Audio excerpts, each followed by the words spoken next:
This is such a great time for us to visit with each other, isn't it? It's wonderful. Good morning. I am Jane Saldana-Talley, and as of July 1, I'm quite proud to be your Vice President of Academic Affairs.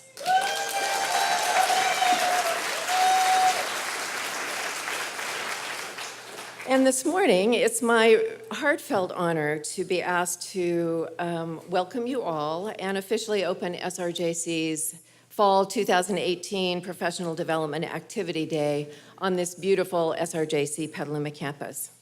And that includes those of you who are sitting in the overflow fitness center room, and we can't see them, but they definitely can see and hear us. So hi to all of you.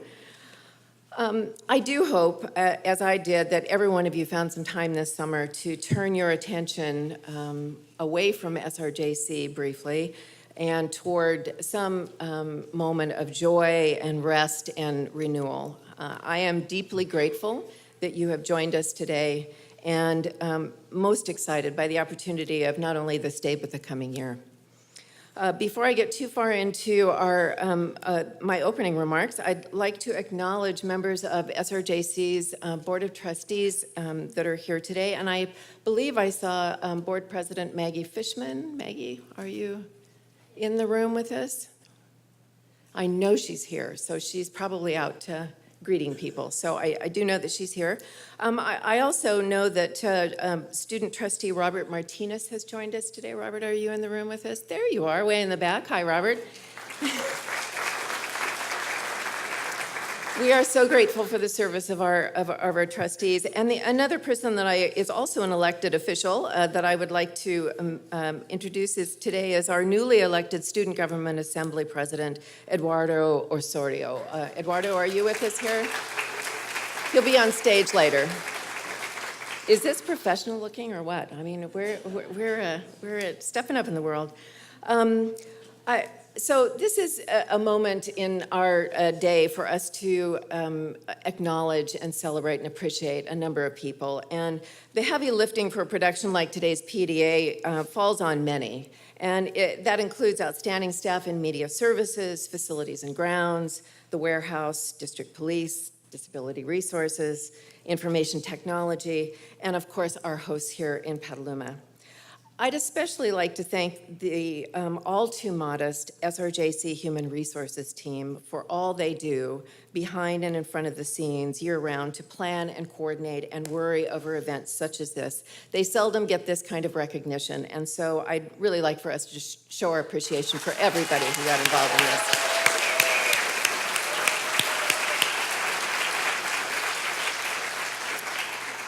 And we also have a group called the Professional Development Committee. And so I'd like to ask the members of that committee to stand and be recognized for their selfless hard work that they invest in making this day and so many others a worthwhile experience for all of us. So if you're a member of the Professional Development Committee, would you please stand? Thank you. Thank you so much for your hard work. And today's PDA features a morning plenary panel and over 50, I counted them, individual workshops. So it's no easy thing preparing for these sessions, especially at this time of the year. We've got so many other things that we are preparing for. And I'd like to ask if you are a presenter or a member of the plenary and you're in the audience, would you please stand so that we can see your lovely faces before your workshops? Please stand. Thank you. Thank you so much.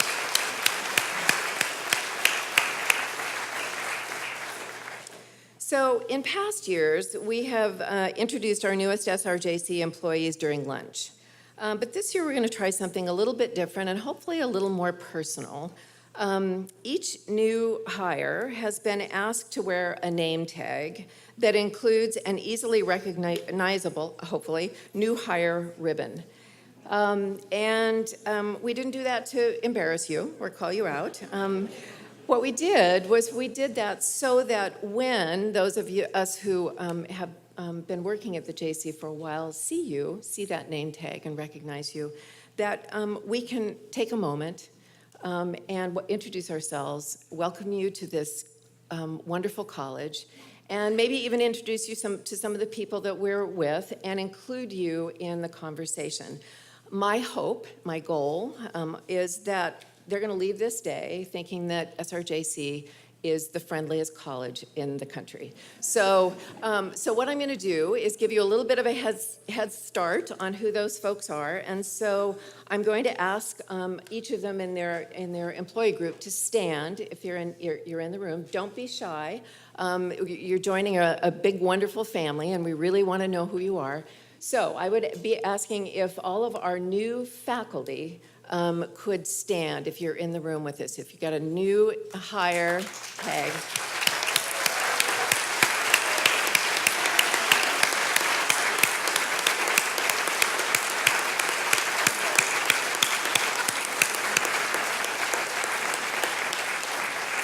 Thank you. In a teaching and learning institution, you are so important to us. And now what I'd like to do is ask all of our new hire classified professionals to please stand. Please stand. Don't be shy.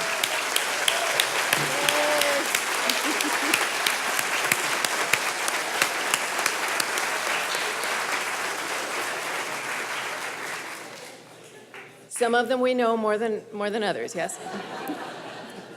Okay, and then lastly, I would really like to ask all of our new managers that we hired this year and have a new hire name tag, please stand so that we can see your wonderful faces. Here we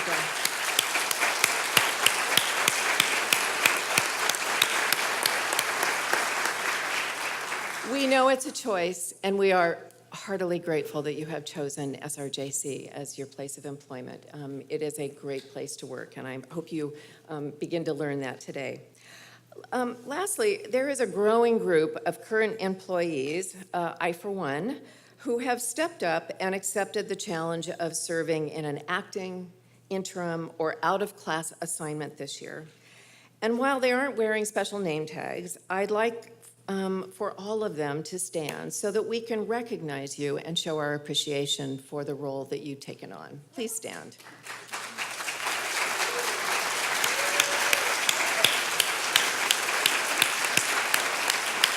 Thank you. So, in addition to recycling vice presidents, we at SRJC are committed to making PDA a zero waste event. And so this year, it's no exception, and I'm doing the same thing. Thanks to dedicated individuals here at Petaluma who will eventually do the dishes, and supported by our very favorite waste diversion technician, Guy Tillotson, and I do know that he's our only waste diversion technician. It's become a tradition to have reusable coffee mugs and silverware at lunch on PDA days. So thanks to every one of you for supporting SRJC's sustainability initiative. I see many of these mugs around the room, and for keeping us as zero waste as we possibly can be. All right, so couple of last comments, 2 quick announcements. The next Schoen Farm Pick and Sip, and if you haven't seen these throughout the summer, they're wonderful events, is tomorrow, August 18th. The theme is Summer Garden Party, as they will be setting up shop in the garden and featuring lots of family-friendly games, activities, non-alcoholic events for this one in particular, and of course the You Pick fruits and vegetables. It is a great opportunity for you to bring your family, friends, and neighbors out to show them a gem of SRJC. So think about doing that. And then another wonderful SRJC tradition at Schoen Farm is the Harvey Hansen Memorial Barbecue. Those of you who are new employees, when you're wearing those tags, it's a free event to you this year. I hope you will come out and join us. This year it's on Friday, September 7th, starting at 4:30 p.m. And this year's event celebrates our 100th year. So, of course, there's going to be a photo booth for selfies. If anybody at the college has yet to have a selfie with Dr. Chong, I don't know if there's anybody who's done that, but if you haven't yet, that's an opportunity. There's entertainment by DJ Rosie, wine, beer, and ale tasting this year, and the usual festivities. So I hope you'll join us. And now it's my most sincere pleasure to turn the microphone over to a dynamic duo. Laura Lynn Larson and Tammy Sakanashi are fabulous faculty professional development coordinators, and they will introduce the presenter for this year's Multicultural Educator Award. Thank you, Jane. Hello, everyone. I'm Laura Lynn Larson, and I am the Work Experience Coordinator for internships. This is Tammy Sakanashi, and she is co-coordinating with me. She is taking the place of Tara Jacobson, who is on sabbatical this year, or this semester. Our goal as your faculty representatives is to help you create an opportunity to become better teachers so that you can guide our students with the highest level of expertise, passion, and pedagogical strategies. As you move through PDA Day, please know the committee is committed to creating a meaningful experience for all employees at Santa Rosa JC. We hope there are a variety of activities that will enhance your work, and we invite you to share your expertise by presenting workshops in the future. One important change this year is that classified staff has negotiated flex into their contract. So that's major.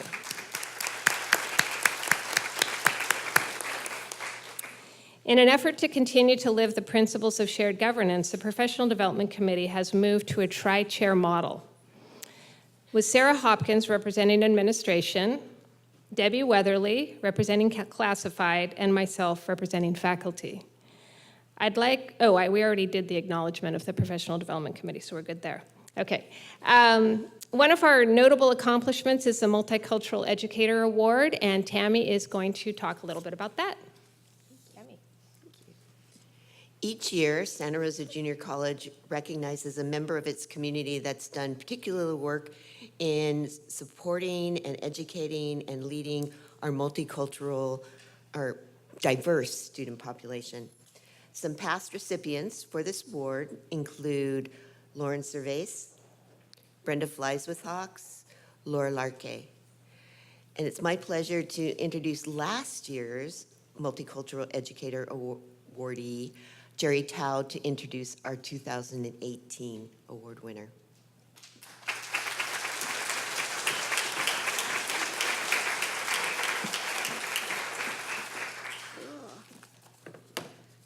Good morning. It's awesome to see your beautiful faces. So I get the honor of presenting the 2018 Multicultural Award to the one and the only Liko Puha.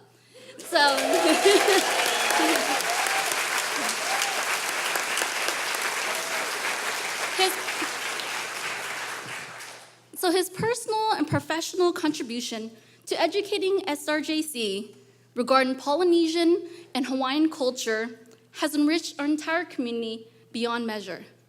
His leadership in establishing the Hui Pulawa Mall, the May Day Aloha Festival, and serving as a member of the Day Under the Oaks Planning Committee are representative of his commitment to ensuring opportunity for cultural awareness for students, staff, and our entire community. As a native Hawaiian chanter, songwriter, poet, musician, and educator, Liko has spent decades studying and teaching Hawaiian language and culture through workshops, in-person classes, and online instruction. I wholeheartedly agree with his students who describe him as a passionate, dedicated scholar and a musician with a heart of a poet. Everyone, please help me welcome Liko Puha.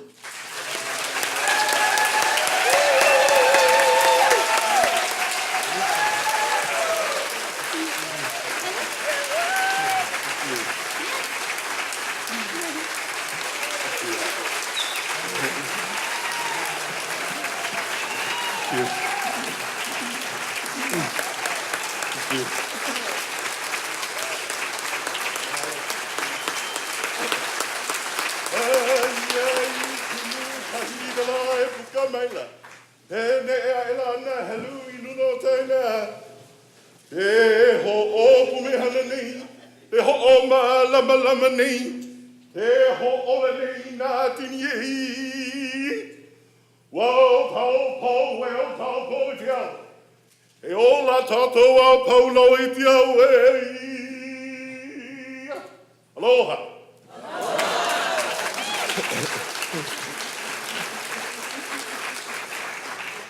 The poetic exalts the sun bursting forth in the east at Kumukahi, with its rays moving upon the land, warming, providing light, giving life to the multitudes. Night becomes day, darkness is overtaken by the light. Let us all thrive in the light. This poetic text is an allegory of the learning process. The light is a metaphor for learning and the power of knowledge. The context of learning can be individual or a place. I have found Santa Rosa Junior College to be such a place filled with light. I am humbled and extremely honored to be receiving the SRJC Multicultural Educator Award, joining a list of distinguished educators. I'm also honored to be selected from among the many who deserved recognition. Mahalo to the Intercultural Activities Committee and the Award Selection Committee for acknowledging the learning which occurs through experiences outside of the traditional classroom. Thank you to all the members of Hui Pulamamau, SRJC's Hawaii Community Organization, founded in 2013 with an award from the Randolph Newman Cultural Enrichment Endowment Grant. Together, we strive to fulfill our mission of preserving and perpetuating Hawaii cultural traditions, to be a torch of enlightenment, dispelling myths and misinformation about Hawaii and Hawaii's host culture, to strengthen community, provide student mentorship, and cultivate the philosophy of live aloha. Thank you to the entire community, which is Santa Rosa Junior College, for growing a place of inclusion and diversity. I want a special thanks to Dr. Chong for the motivation to create the May Day Aloha Festival. In his own way, he simply said, it would be nice if we had something like an Aloha Festival. Thank you, Dr. Chong. The May Day Aloha Festival is an event where we invite Hawaiian cultural practitioners of hula, ukulele, Hawaiian music, outrigger canoe paddling, feather arts, weaving, tattoo traditions, and lei making to perform, exhibit, and share their knowledge. I firmly believe there exist many paths to knowledge, with multiple ways of knowing and learning. The traditional Hawaiian way is through keen observation and strong relationships with people and with nature. A favorite Hawaiian proverb of mine is, makahana ki ike, through doing comes knowledge. May we all acknowledge the multiple ways of knowing and learning, and together, let us continue to nurture a place of inclusion and diversity at SRJC, thriving in the light. Thank you again for this honor, and please, live aloha.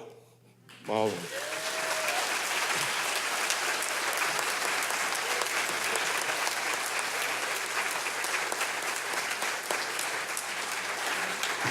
Thank you, Liko. That's very inspiring.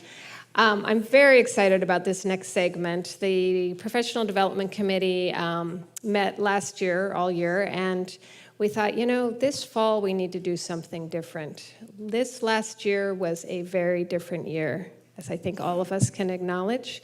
We struggled in many ways, and we didn't want to start out the new year ignoring some of those things, and we wanted to have some honest conversation. And so I'm very excited to bring on Hal Sanford, who is our speech instructor, and he will be moderating our panel of leaders. Hal?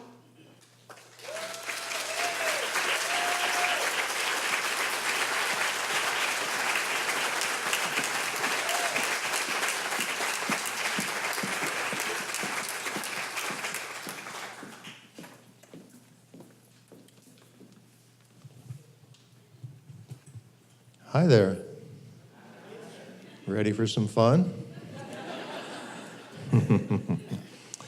I'd like to introduce our distinguished panelists. Eric Thompson, Academic Senate President.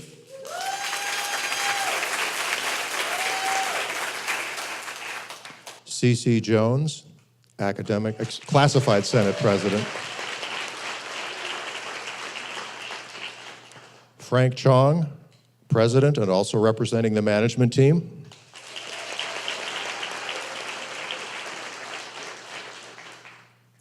Eduardo Asario, Student Body President.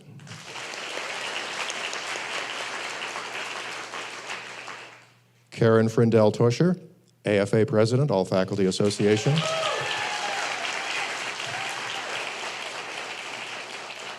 Sandy Segala, SEIU President, Service Employees International Union.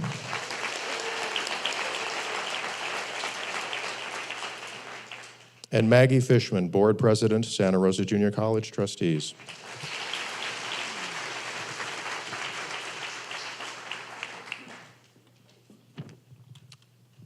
Okay. In an effort to move forward in a spirit of civility, all panelists have agreed to guidelines for conducting today's session, guidelines that will be shared with you momentarily. The panel members have also agreed that this is to be an effort to improve, not place blame on others or to call out others.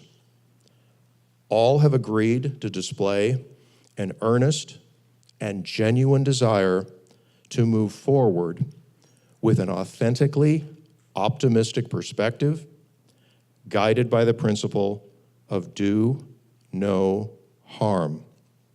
So here are the 6 guidelines.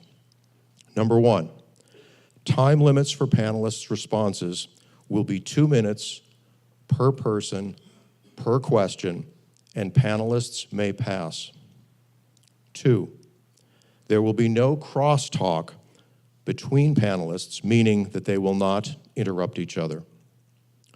3, all panelists have received the guidelines and the questions ahead of time. 4, each speaker is communicating on behalf of their constituent group or themselves, and they should be clear if that distinction is being made. 5, questions from the audience will not be addressed in this initial panel, but you all may attend the follow-up session at 10:30 to ask questions of the individual panel members. 6, the stage screen projections of the questions are summaries only to remind us of where we're going. Is everybody ready to begin?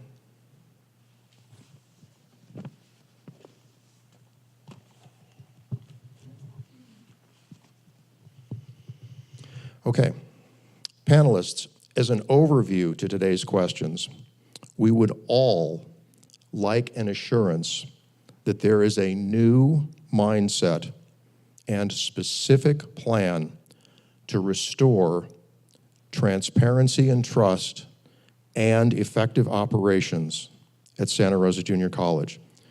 We all want to feel respected and appreciated as members of the SRJC family during the 100th anniversary and beyond. Today, panelists, you have the opportunity to help us on that journey. Question number 1. We will start with Eric Thompson and go toward me. Question 1.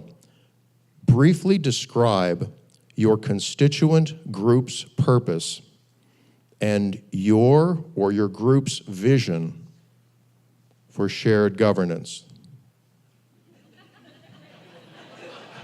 I'm not even going to guess where that was.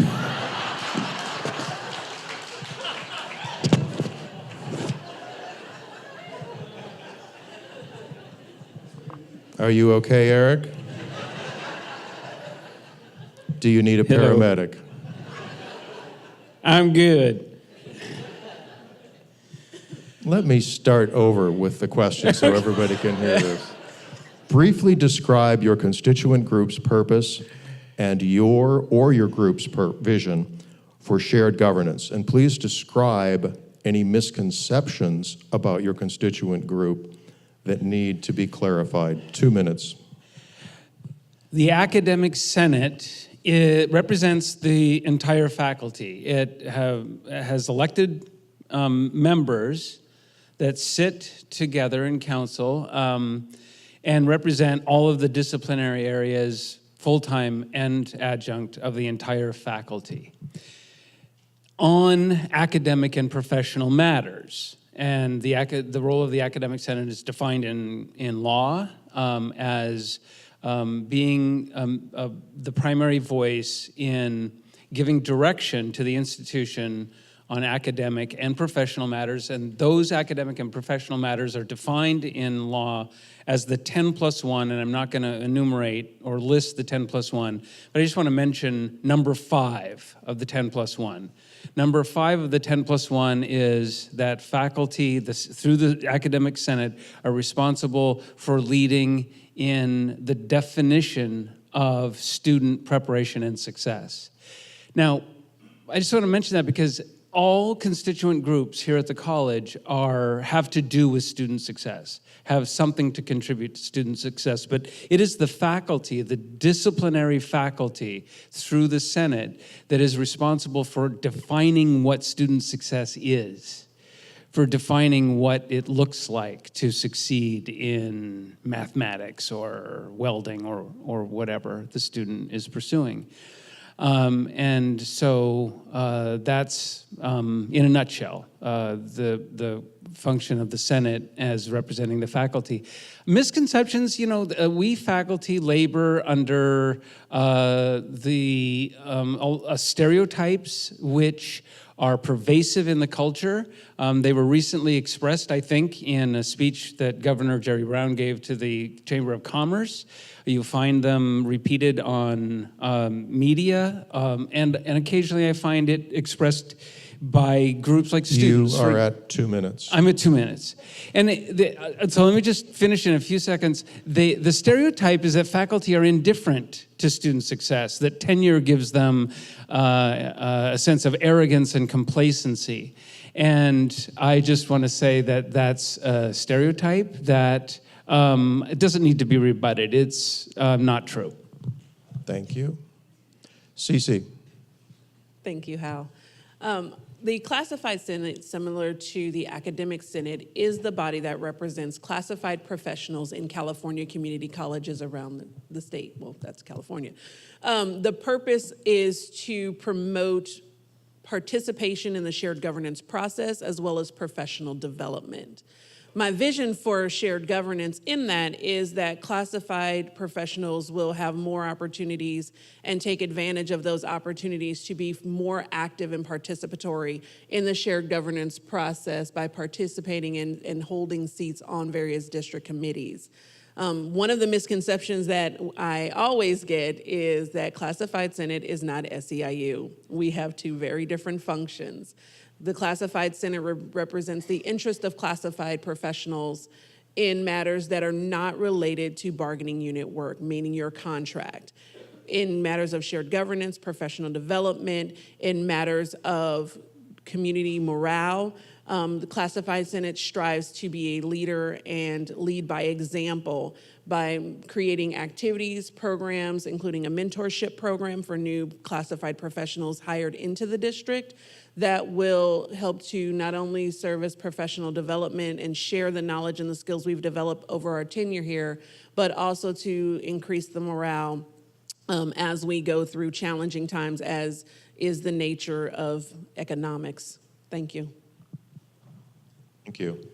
Good morning, everybody. Frank. Thank you, Hal. You're welcome.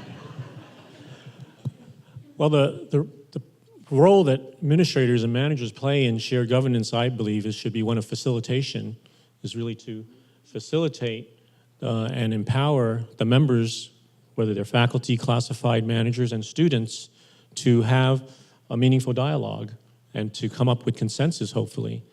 And quite honestly, in the spring, we veered away from that. and we need to get back on track. There were committees that were somewhat heavy-handed, kind of top-down, and we made a commitment to change that. And when you have all the different constituent groups really bringing their creativity and their experience and knowledge to the table and consult with each other, better decisions are made. And quite honestly, we got away from that in the spring, and the result was not pleasant for any of us. So my vision is to work together with the leadership around this on the stage, and we're really going to do a strategic plan 2.0. We're going to revisit the whole shared governance structure, which many people find disempowering because there's too many committees, they're not clear. So we're going to spend the next year, we've agreed to do that, is to really re-examine our shared governance structure, what works, what doesn't work, and how to streamline it. Thank you. Turn the mic on, Hal. Eduardo. All right, thank you. Good morning, everyone. First and foremost, I hope everyone's doing well. I was almost late today, but made it just on time. So to go to the question, so I am the student body president representing the students, and our purpose, we see it as is to advise, be present when decisions about the future of SRJC are made. All right, so that is what we see as our purpose. And for our vision for, this is for shared governance, is linked to our purpose. When we can be present during meetings where decisions are being made, we can advise on what we understand to be best for students. So that's part of it, right? But what we're also understanding is our vision is to increase the student life here. So when we can be present at this meeting, that is great. But ultimately, our purpose is going to be to make it a fun place for the students. We can't have fun, and we can have fun and go to school at the same time, right? So that's something that we're definitely looking forward to. Well, we definitely love the committees. It's a great system.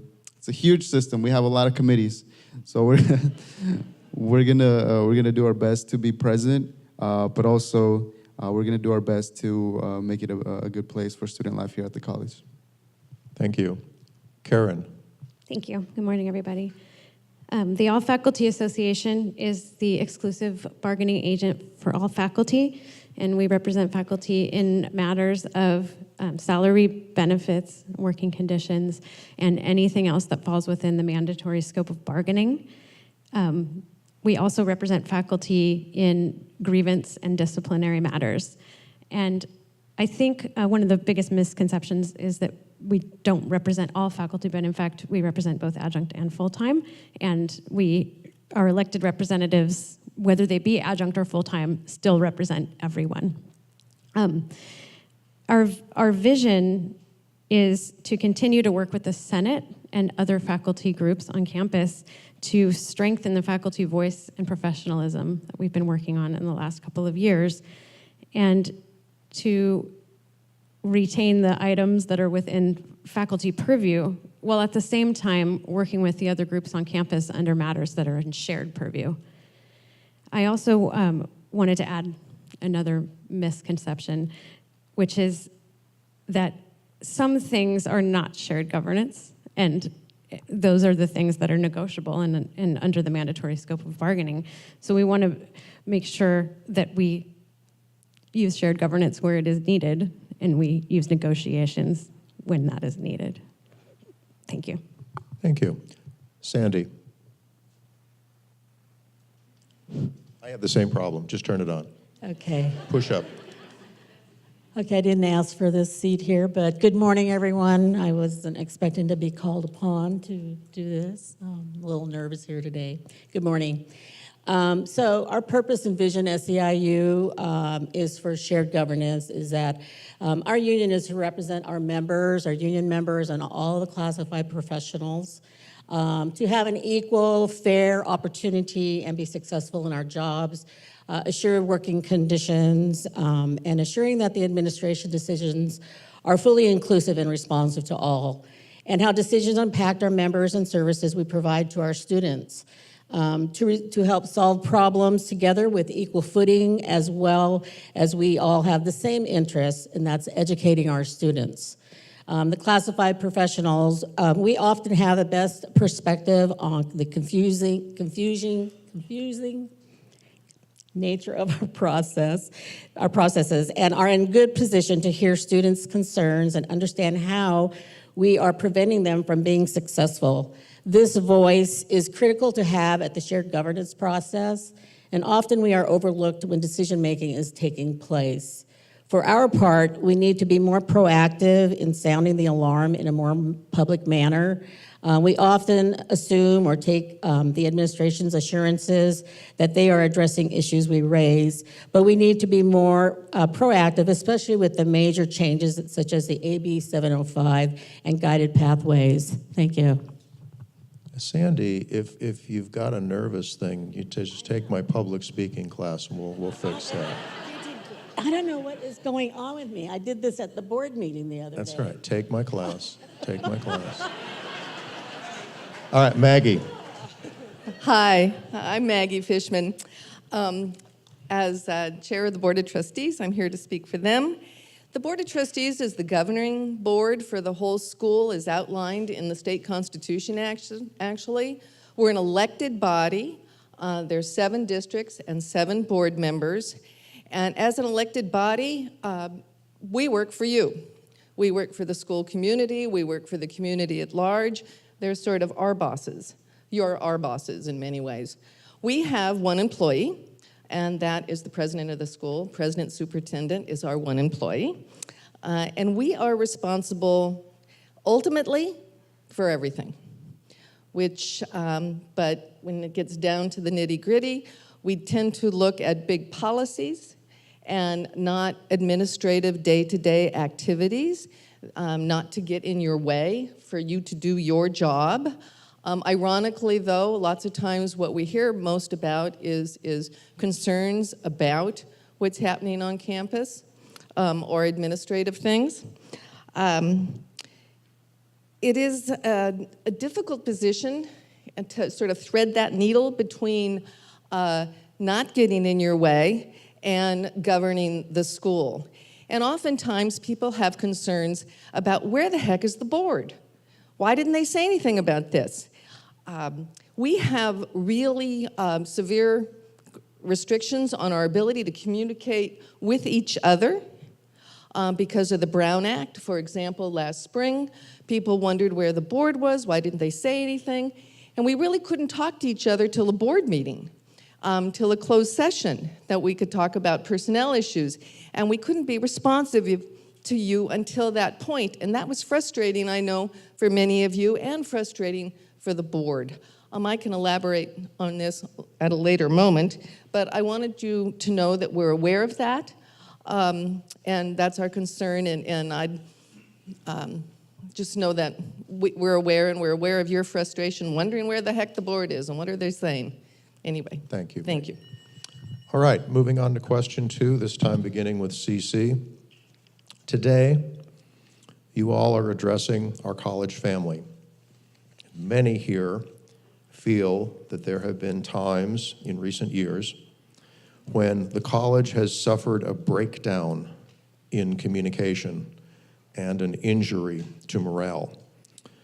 Do you or your constituent group have anything for which you or they would like to take responsibility that contributed to our current state of affairs, especially with respect to the impact on students? Please be specific. CC. Thank you, Hal.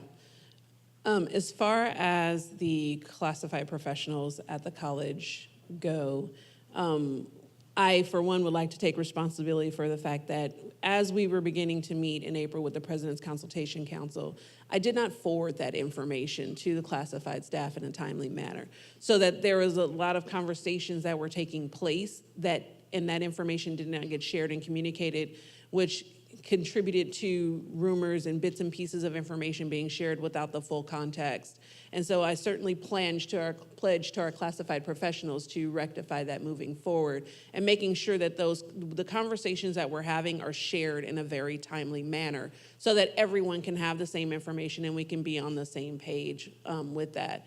As respect to other communication, I think the classified have been set back a little bit and not been as active in those conversations as we could be.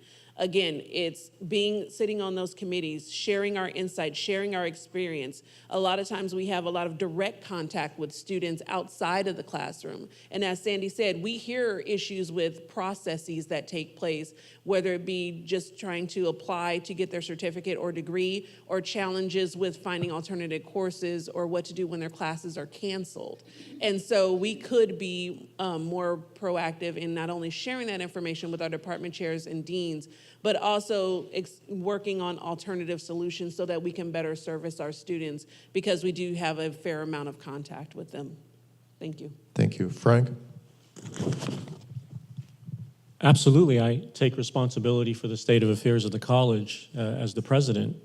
And if you want me to be specific, we could look at what happened in the spring with summer school. So that was a breakdown in communications. It was a breakdown in consultation. And I really had a chance to reflect about it this summer and talk to some of my mentors and said, leadership isn't linear. It's really like this. And we had a dip. I think part of it was really just reaching out to faculty, to classified, to students, and to my leadership team and my management team and say, we need to do better. How can we do better? And one of the things I learned is going back to the basics. Need to be a better listener, need to understand that the college is really about teaching and learning, and administrators play a supportive role, not a central role, but a supportive role in helping Eduardo get to where he wants to go, and Karen helping her, making sure she has the facilities and the support in the classroom to be successful. So the lessons learned for me was that we need to do a reset. We need to do things differently. I think today, without me being the sage on the stage and addressing you, this is a different change-up. I'm going to be conducting office hours this year, as recommended by a faculty member. So I want to really get back into learning more hands-on about the classroom, what's going on. So that's my pledge, and I ask my administrators and my managers, who I think work extremely hard to support you all, to do the same thing, And I really want to get back to my philosophy, which is to lead, one must follow. Thank you. Eduardo?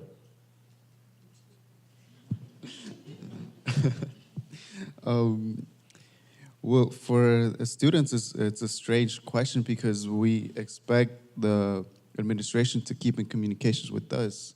Y'all are examples, are professionals. So, yeah, it's but when I really get to thinking about that, our focus should be on making it a better place for students, student life, representing students. So I think that's where we lack, where we don't have that specific focus. And that could also be because of how we're perceiving the administration. Everything's everywhere. A committee's a huge system. So as students, sometimes we think we got to be everywhere at once. We got to be at that committee and that committee. We got to plan an event. We got to do our homework. We got to do all this right at the same time. So that's where we lack on on focusing on what is going to be best for us as a group, and not what's going to be basically so we're not doing the administration's job. Right, because that's not what we want to do this year.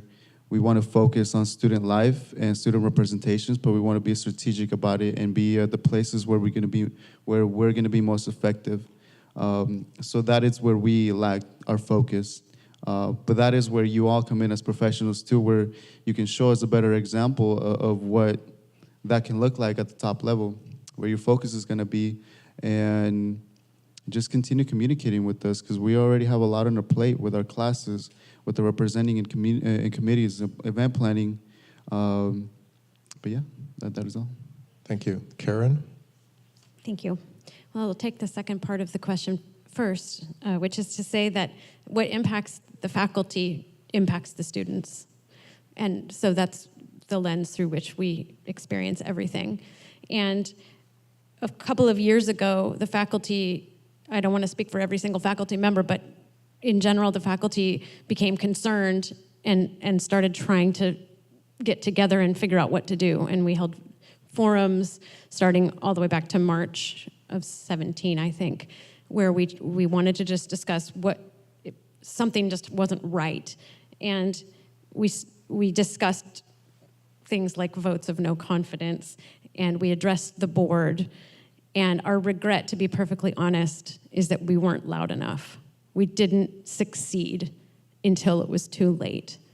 And so I realized that's not following the optimistic rule that was put forth in the ground rules. So I will turn that around and say, going forward, we are optimistic that next time, if there is a next time, and hopefully there won't be, we will be loud enough. And we will hope that the ears will be open. Thank you. Sandy. Here we go again. Sometimes our classified professionals, too often, we don't speak up when we should and have more of a voice in the workplace. We need encouragement to participate and more in shared governance, like appointments to various district committees to be more informative and be more aware of what's going on in the district. We can become, I'll get my notes, okay. We can become too comfortable sometimes and complacent, and we ask for budget transparencies and accountability, and awaiting for an update on how each district component accomplished their cuts and where the savings came from, and to increase the trust and improve relationships across our constituencies. Without action, then all remains status quo. And this will affect students if more classes continue to be cut due to the budget constraints and deficits. Thank you. Maggie. Well, technically, the board was responsible for everything and needs to take full responsibility. Now, it's more complicated than that, right? So the board has been very, very reflective on their role or their lack of their role. We've thought a lot about questions we didn't ask, concerns we didn't hear, and how to improve that among the board. And also how to look at how the information flows not just between the board and the administration, and what we know and what we don't know. And really important is the questions maybe we didn't ask, and have open ears. So we learned some lessons. The board learned lessons and was reflective. I really want you to know that we did some soul searching among ourselves as well. Tend to not look at things as ends and beginnings. What happened in the spring is not an end, and there's not a new beginning. There is a new beginning, but it's more of a process. You always move forward with your lessons learned. And I think the board is moving forward with its lessons learned. And that's all I have to say. Thank you. Eric? I'm going to interpret the question charitably and very broadly to make one point about faculty that I hear a lot from other groups. Don't hear it from students, but I hear it from administrators and classified professionals that sometimes the faculty, in voicing their low morale or their grievances to the college community, can be, and it's a small number, but can be sometimes aggressive and even abusive, and sometimes engage in hurtful speech.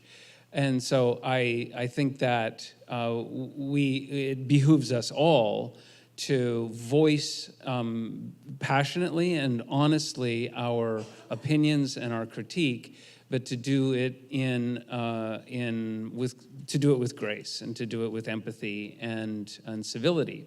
That said, I just want to echo everything Karen said. It's remarkable to me in the situation that we've been in the low morale. I think that it's quite often the case that students are not directly affected by faculty's low morale because faculty are professionals in the classroom and separate that out from what they do in the classroom and their teaching. And sometimes it does affect students. Sometimes students hear about faculty complaints about the administration, for example, and sometimes they take up arms with the faculty, as we saw in the spring.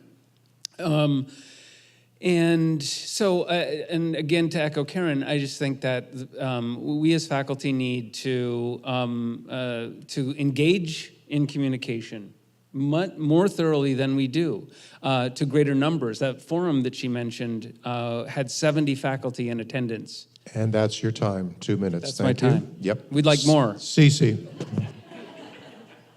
We're going to start with our next question here. Question number 3, first respondent will be Dr. Chong. Financial concerns cannot be ignored, and we all need to be part of the solution. What are your or your constituent group's priorities to contribute toward our financial stability in order to support students? And specifically, what information do you need to be aware of our financial situation? Well, I would say that this is probably the most challenging issue confronting the college, and from where I sit, to try to protect the college from fiscal insolvency. And I think I'm really hopeful with our new interim Vice President of Business and Finance, Kate Jolly. She's worked her way up at this college. She's transparent, she's inclusive, and we have to understand all the things that are going on off of this campus too, from a framework of the state and the federal government, and the notion of our demographics and the declining enrollment that's happening. And all of our administrators are working very hard with faculty as we address the schedule. We don't want to cut classes that's going to hurt students in the most, we want to continue to offer the classes that students need in order to get to where they want to go. But the other thing from a Chronicle of Higher Education said, many colleges are just doing too much and they don't have the resources in order to do everything. So we're going to have that difficult conversation of what's core to what we do and what is it that we may not do anymore because we don't have the capacity or the financing to do that. And that's not a decision that's going to be made by administration or by Frank Chong. It's a decision that's going to be discussed amongst the people on the stage and in the audience in terms of having that conversation. So I think from the standpoint of information that I need, metrics, data, trying to figure out, okay, this year we're starting the semester, we have 2% more student headcount than we did last year, which is a good surprise for me because we were worried about the impact of the fires, you know. So we're trying to get those metrics. We're also trying to address housing, you know. Under the leadership of Pedro Avila, we're working on developing housing, dormitories for student and employee housing.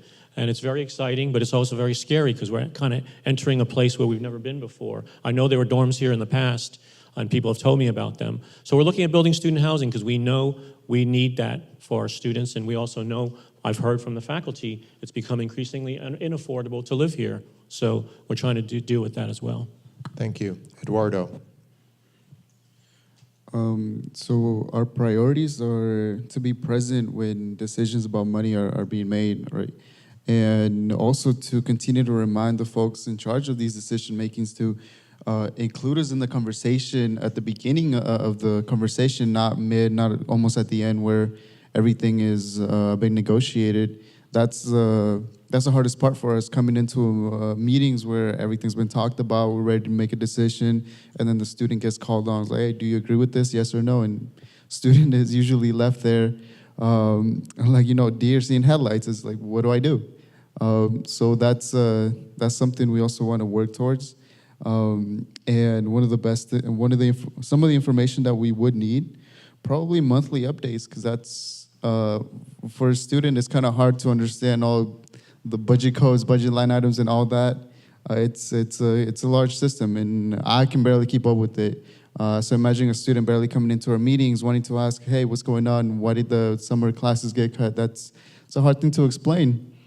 So that is something we're going to propose. And again, just to go back, continue to remind folks to invite us. And if we can be present at the meetings, we'll be there. If not, we'll suggest, we'll give you some advice on how to move forward. But that's about it. Just invite us to the meetings. I think that's the most effective way for us to get involved. And thank you. Karen. Thank you. I'd like to preliminarily ask forgiveness for my candor that I'm about to have. Rather than pass on this question, I feel that I must comment on why this question is awkward for AFA to answer. First of all, the district really does carry the sole responsibility for the budget. And so it depends on how you read the question, but I feel like I can't answer certain things because of that. Also, negotiations are ongoing. We're out of contract, et cetera. So what I just wanted to make it clear that's why it's hard for me to answer this. But I will say that whether it's that it's not our choice, but we contribute all the time to the financial stability of the college because we have adjunct faculty that are laid off every single semester. And when we reduce the schedule by whatever percentage, that is adjunct faculty are unfortunately contingent workforce that are losing their jobs. And I would also like to mention that I imagine that the STNCs are in the same boat. So just by nature of their workforce, they're contributing to the financial stability of the college. And in terms of what I can offer other than that, the faculty for a long time have been feeling like resources have been diverted away from educating students and towards what I would politely call a top-heavy administration. However, that being said, I want to commend Dr. Chong for what he has already done to show that he is listening to that commentary and that he is reducing the size of the management team. So again, I apologize and thank you. Sandy. Okay, well, I think where we come from is to be included, including meet and confer, as we are on this consolidating of consolidation in the district versus reorganizing. I learned that the new term is consolidating. So when someone leaves their position, whether they retire or resign, the position is then, the duties and responsibilities are put out to others in the area, the work area. We like to have a meet and confer with the department. Sometimes that doesn't often occur, and we learn from other classified what's going on, and then the union has to dive in and try to get to know where things are happening. It takes more money to recruit new employees, to train them. So we consider to retain the current employees as we consolidate what we're doing and the changes. We also are still pending that third-party analysis of our current budget crisis, as was recommended back in early spring. Just out of fairness, I'm not placing anyone in particular. We have a new person taking over the accounting area, and I totally respect, so it's not on individual. It's basically where we're coming from is that start anew and a new eye set on where we're at and where we're going. And then hopefully we'll continue to talk about this more in our President's Consultation Council. We talk about many items there, and with hopes that we are able to work together to work things out as a common goal. Thank you. Maggie. Hal, can I go off topic for a second and request a Kleenex? Permission granted. The flowers are making my nose run. Thank you. Do you need one? I do. Here you go. This is clean, I assure Okay. Trust. I'm going to talk about trust in a minute.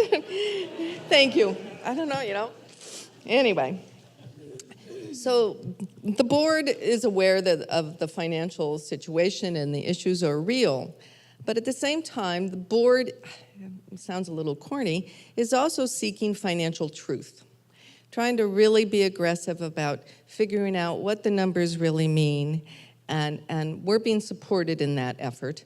And also, it's on us to ask, as I referenced before, to better fiscal questions, better financial questions. In terms of solution, the solutions should not be a top-down. It should be the bottom-up. And so the board looks to the rest of you to come up with workable solutions to our financial problems. And ultimately, we will make those choices and those decisions, but those decisions will not be in a void. They will be upon recommendations.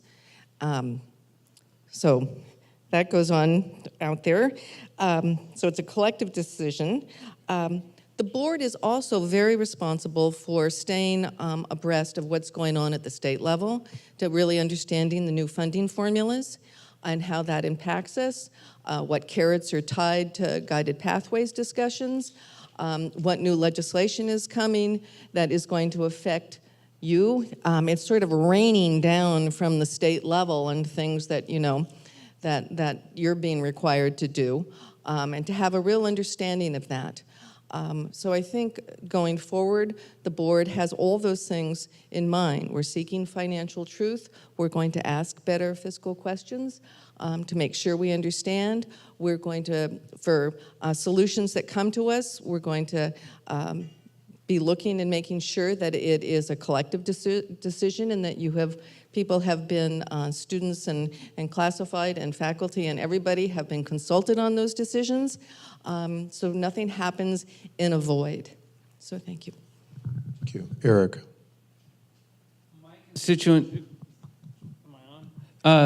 What is my constituent group's priorities to contribute toward financial stability in order to support our students, to fiercely protect the rigor of our academic programs and their excellence?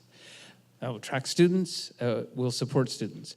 What information do we need to be aware? All of it. And I, again, appreciate Dr. Chong and Kate Jolly and a new era of budgetary transparency that I think we're moving into. And so I'm encouraged by that. And so I want all the information, everything, down to the bottom. That's it. I like that. You now gave back the time you took away. I gave back the time I stole earlier. Consider yourself even. Cece. I was Thank actually you. had the same thought, Pay Hal. my debts. So from a classified Senate perspective, I'm going to start at the bottom and with that, what information do we need? And I want to thank Kate Jolly, who came to our classified Senate retreat, and for the first time in my 11 years at SRJC, actually explained the budget to me. She explained to us where our funding comes from. She explained to us how the funding comes into the district. How is it divided once it gets here? What percentages are being spent? What are the laws around what we have to spend? And that was the first time we'd ever had that clear and detailed of a training on what our budget even is. And certainly we need more of that. I think the college community as a whole would benefit not only from seeing the board reports on budget and going to board docs and looking it up, but to really have a training so that we understand where the money is coming from and how it's being divided, so that we can then participate in committee and help make the decisions on how to spend moving forward. As far as what my constituency group, I'm losing my ability to talk, is that we can be present, be physically present at committee meetings, attend a budget advisory committee, be mentally present and physically present in contributing our ideas when requests are being made to get budget ideas, things that we can do to generate revenue, things that we can do to minimize costs. For those of us who have some spending duties with the district, be conscientious of what we're spending and how we're spending, but also to maintain our health and not burden ourselves or overwork ourselves and overload ourselves with extra duties as we consolidate, so that now we are in ill health and that we're less productive than we can be for the district, or that we're not even here because we're having to take off sick time. Thank you. Our final question for this morning's session is the following. To what specific actions and attitudes will you or your constituent group strive to cultivate and embody that address restoration of transparency, trust, and effective college operations? We will start with Eduardo.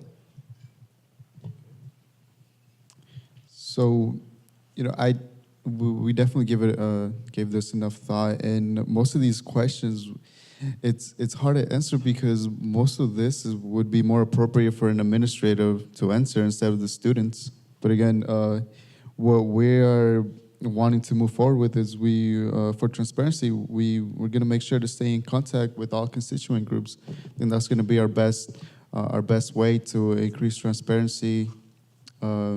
And for trust and effective college operations, for our effective college operations as students, we're going to focus on what we need to do to make it a better place for students, be at all committees, represent to the best of our abilities.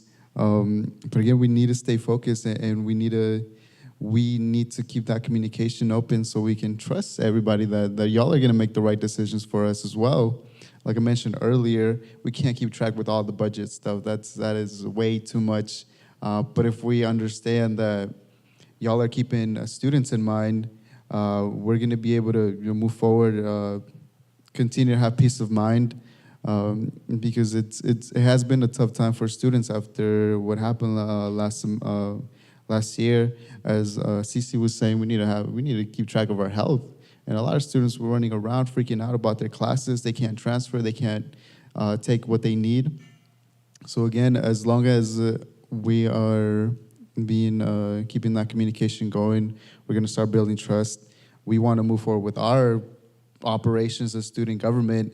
And there was something else I also wanted to mention that I didn't get to.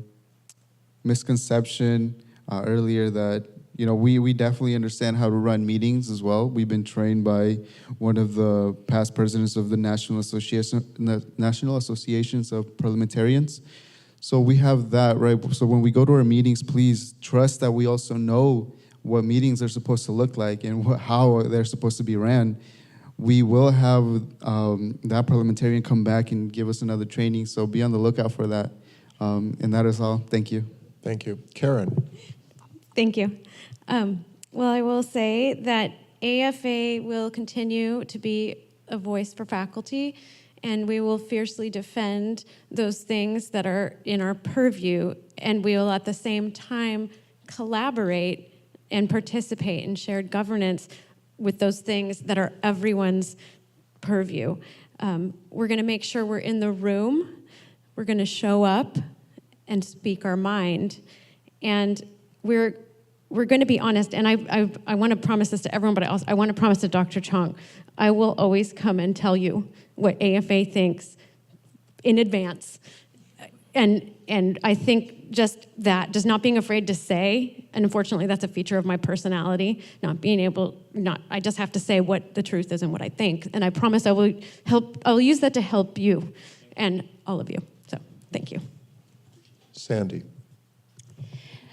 Okay, so some of this is a repeat already, but just as a reminder that that we continue to be more inclusive as we move in the direction to a common goal and open communication for resolution, as we have created the President's Consultation Council, to have more of the leadership from the different constituent groups to hear and comment and be able to respond of concerns and issues that are happening in the district and have that voice to bring forward, to draw attention, to look at and make changes that are critically needed.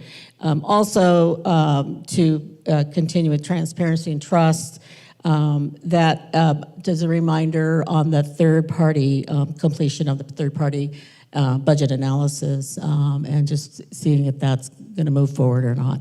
Thank you. Maggie. Hi. Well, the board historically has had, I'd say it has its own culture just within the 7 members. And a few years ago, a little bit of that culture started to change with some new board members. And I'm not necessarily a fan of the word activist, but maybe more participatory, some of the board members. And I think that has been a positive thing for transparency and communication. What we did at our last board retreat that I referenced at our July board meeting is we looked at our agenda and reevaluated our agenda and how it was maybe more closed than it should have been, and made adjustments along those lines to open up the agenda to the full community. And that was, a change in the institutional history of the board. And sometimes the ship moves a little slower than maybe we would like, but it moved. So we also looked and have requested more listening sessions on basic issues that are of importance that for the community to help the college community understand and the board to understand specific issues better. I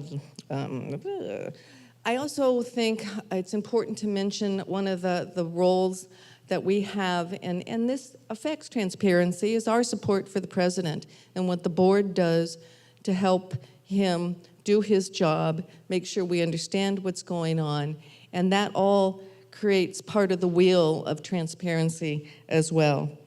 I mentioned more active listening. I hate that. It's very 70s, but you know what I mean.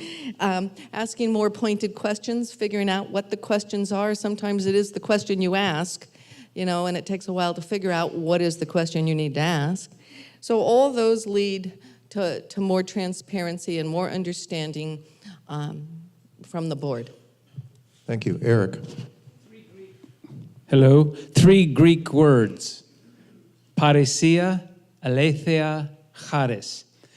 Paresia is essentially means freedom of speech, but I also take it to mean showing up, in engagement. Aletheia, truth, and charis, grace, kindness, mercy. And together they remind me of a biblical phrase, speaking the truth in love.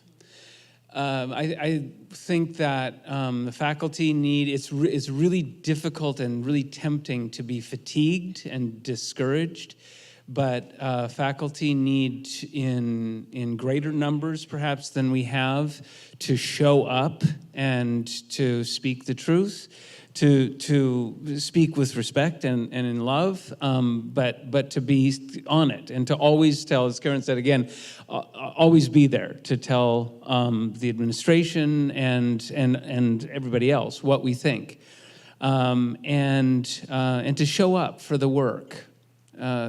So those are the things that I want to see us cultivate in the next year. CC. Thank you, Hal.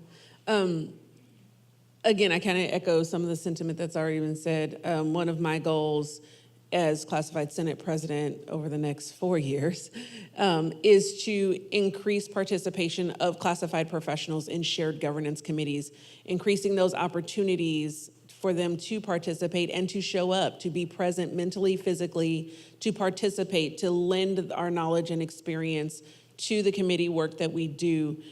Also, we have, as Classified Senate, established a representative to student government as well as a representative to the academic senate so that we can better work together with the other constituency groups to foster an understanding of what it is they do, what their perspectives and challenges are, in a way that it will allow us not only to be supportive, but also to be more empathetic to what they're going through and what they face and how we work together as a college community for the betterment of our students.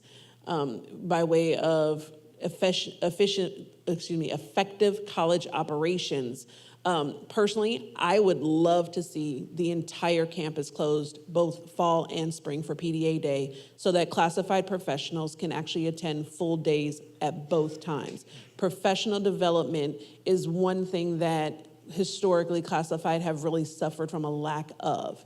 And because we're not sanctioned by any laws like the academic senate and the student senates are, there are $0 earmarked to classified professional development on a state level. Our classified senate on the state level is actively working with the chancellor's office to try to secure some of that funding. But in doing so, until we do so, we have to make do with what we have, and we have to do what we can to participate and support a classified, because as I said before, we are the face of the college a lot of times. The faculty are in the classroom, we're outside of the classroom, and we're actively working with those students. Frank. Well, I think we've begun the healing process. You know, I think the formation and activation of the President's Consultation Council, for those of you who don't know, the presidents and vice presidents of all the different constituent groups. And we were meeting weekly during the crisis, and we got through that. And now we're meeting, I think, twice a month and see how it goes. But I think that is a vehicle for trying to build trust. I appreciate Karen's acknowledgement of, you know, when the faculty came and others came and said we're too top-heavy in administration. We heard that. And we tried to do something about it, but we just didn't do it and say, what do you make a decision and say, what do you think? We went to the President's Consultation Council and said, this is what we're proposing, what do you think? And then once they gave us their feedback, we went forward with it. And I think that's a good model going forward, you know. This is a great college.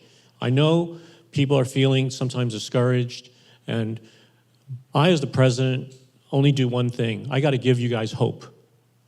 That's all presidents do. And I really feel hopeful that we are righting the ship and we're going to get back on track. And as Eric said, it's not just the people up here, it's all of you in the audience and those who aren't here in the gymnasium. We need your participation. We want it. And that's what's going to keep this institution great. Thank you. We will now have 1-minute closing statements from each panelist, starting with Maggie. Wait a minute. Surprise. Close. I knew this was coming. I knew it was going to be a minute. The word shared governance did not come out of my mouth in all these questions, and so I just need to address that for 1 second. And I merely want to say that the board has an understanding of what that is and what that isn't. So we've heard your messages around that, and I just want to acknowledge that. Also, it would be there was a comment and some discussion about showing up, and we would love for you to show up. Not only at board meetings, but remember that committee meetings are open to the public, whether it's board facilities or our finance committee, or if you're interested in Schoen Farm, or whatever goes on. There's lots of ways. I know you don't have a lot of time, but if you have some interest, it is also, you're welcome. That's mostly the message, is that you are welcome. And I'm forever the optimist as well. And I've said this, that I see life as sort of a process without beginnings and ends, but you move forward with lessons learned, and you don't forget your lessons learned. And I think that is going to make for the board, I don't know, can we be better? Yeah, we can be better, but we're pretty great. So thank you.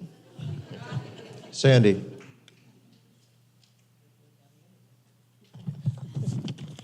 Well, I want to thank you for today and your attention. I appreciate it.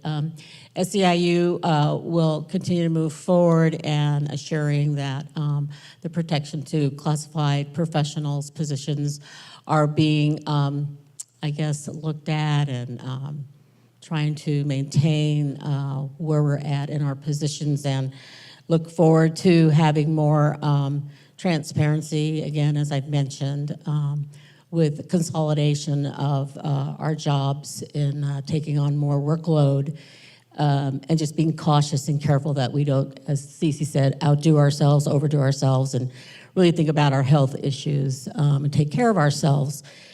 So we will continue to work with the classified professionals, and letting everyone know that we're here for you, protecting the workplace, and whatever is necessary, just having them know that we're here for you as SEIU. Thank you. Thank you. Karen. Thank you. I think I've said mostly everything I wanted to say, but I did want to thank the organizers of this panel, and thank you, Hal, for your adept moderating. I'm very impressed. I've never seen anything like this before. It's wonderful. And I wanted to say that I am also I'm an optimistic person, and I am optimistic that we are going to undergo a culture shift at this college. I have confidence in the people who are making themselves responsible for that, and I look forward to participating in it, and I look forward to all of the faculty jumping up and when we need to, and I look forward to seeing all of you. If there's ever a faculty forum, I look forward to seeing you there. So, thanks. Eduardo.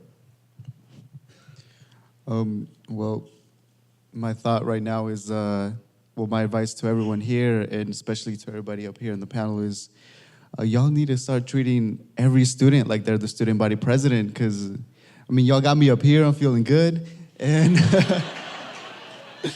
and this is what we need to start doing for our students so they can, we retain students, we start creating a better space. Because after all this, all my transition here from not being in school to being at the junior college, I've been involved since my second semester, and that's what's kept me here. I've been able to, work on campus, meet a lot of professionals in various fields. So, and all those, everyone that I've met has definitely, treated me in very, very well, made me feel welcome at the campus. And again, just start treating every student like as if they were student body president. Maybe with a little less light, but you know what I'm saying? All right. Thank y'all. Frank. I just want to thank Hal and everybody on the stage. I like this format. It takes the pressure on me to do a speech, and I like that part. But, as president, I really value all of you and your compassion. During difficult times, many of you came up to me and said, well, how are you feeling? Well, how are you doing? And hang in there. And that fed my soul. And also the people who are the detractors who lost confidence in me. I will work very hard to regain it.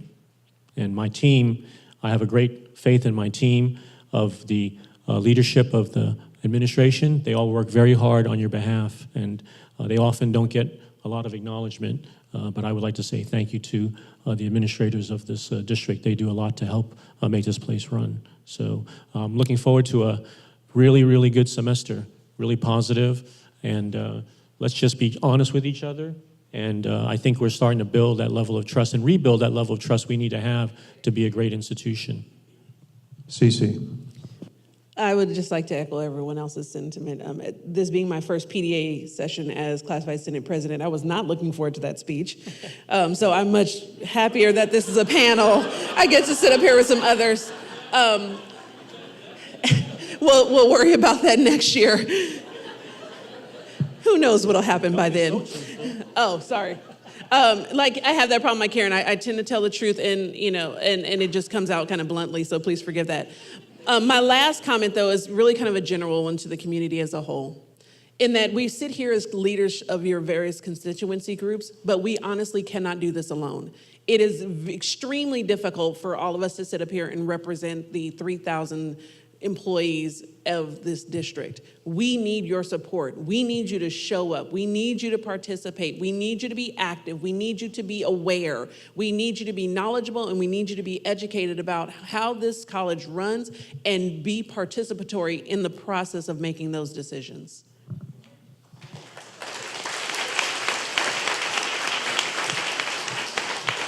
Eric. I'm just going to amplify a couple things. I'm optimistic. I appreciate the leadership represented here.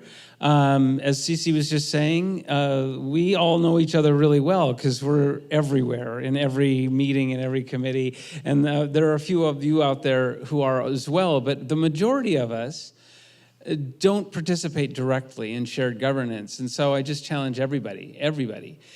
Think about your schedule, think through this year, and think about one little thing that you could do to make yourself informed or to participate. If you've never been to an academic senate meeting, come to one. They're Wednesdays, first and second Wednesday afternoons.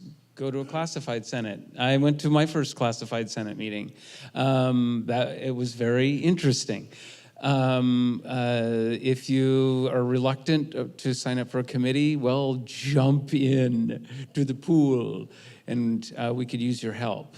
I know we're all impacted. We're all furiously busy.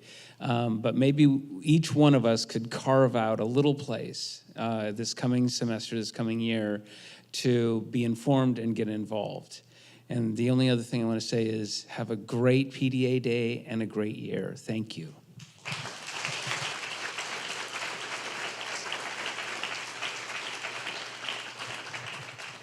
When this panel first got together at the end of the spring semester, I wasn't really sure what was going to happen. I mean, it had the potential for being really boring. Yes, it had the potential for being extremely volatile.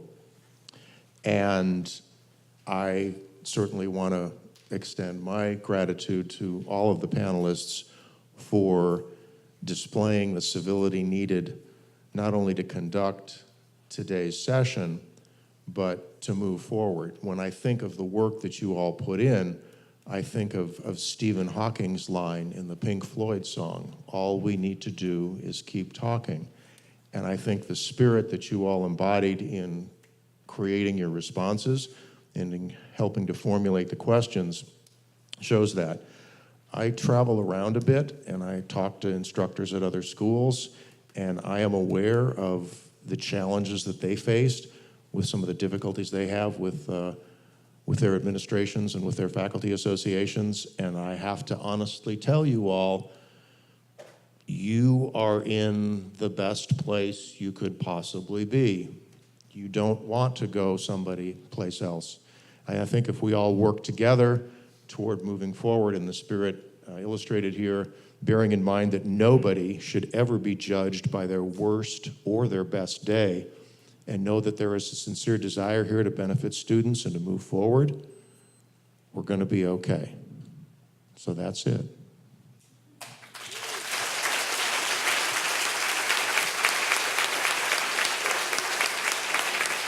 I'd like to introduce Jane to give you final instructions, and would the panelists please remain seated. Thank you, Hal. I'm speechless. We are so blessed by our leaders. And I just sat there listening to all of you. I'm so excited to step out into this next year with all of you as our partners and this college community. I saw what we did back when Dr. Chong joined us in establishing our strategic plan. I know what we can do as a community, and I believe in all of you. So thank you so much. Maybe another round of applause for this group. Thank you.